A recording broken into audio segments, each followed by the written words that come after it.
नागपुर के कोतवाली थाना क्षेत्र में एक युवक पर सामूहिक हमला कर सामान लेकर फरार होने का मामला सामने आया है। पीड़ित अपने दोस्त के विवाद को सुलझाने पहुंचा था, लेकिन आरोप है कि वहां मौजूद युवकों ने अपने अन्य साथियों को बुलाकर उसकी पिटाई कर दी और उसका सामान लेकर मौके से फरार हो गए। पुलिस ने शिकायत के आधार पर मामला दर्ज कर जांच शुरू कर दी है। पुलिस के अनुसार फरियादी आवेश खान अहमद खान 28 वर्षीय निवासी चिटनवेंस पार्क के पास 16 जुलाई 2026 को करीब 2 बजे बुट्टी बोरी से खाना खाकर अपने घर लौट रहा था। रास्ते में उसकी मुलाकात उसके दोस्त लक्की ठाकुर से हुई, जो किसी से फोन पर बहस कर रहा था। पूछने पर लक्की ने आवेश को वेदांत की तस्वीर दिखाते हुए बताया कि उसका उसी से विवाद हुआ है। इसके बाद आवेश ने कहा कि वह वेदांत को जानता है और घर लौटते समय जब वह गवलीपुरा स्थित लक्ष्मी प्लाईवुड के पास पहुंचा तो उसकी मुलाकात वेदांत से हुई। आवेश ने वेदांत को समझाने की कोशिश की, लेकिन आरोप है कि वेदांत ने अपने साथियों को मौके पर बुला लिया।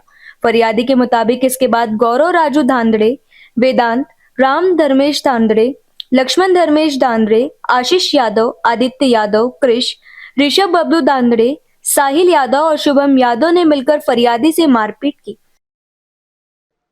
पोलीस स्टेशन कोतवाली हद्दीमध्ये 17 तारखेच्या पहाटे 3 वाजताच्या दरम्यान गुन्हा दाखल झालेला आहे आणि त्यामध्ये फिर्यादी आवेश खान आहे, जे गांधी गेट आणि चिटणीस पार्क इथे राहतात, बुद्धखा मिनर जवळ।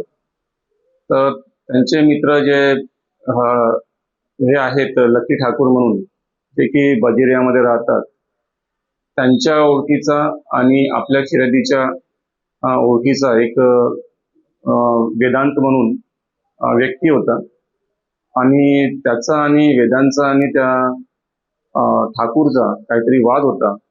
परंतु फिर्यादीने असं म्हटलं की मी त्याला समजवतो आणि फिर्यादी घरी आला। त्या वेदांतला समजवण्यासाठी त्याने काही बोललं असेल आणि ते गैरसमज झाला आणि त्या गैरसमजामधून तो वाद वाढत गेला।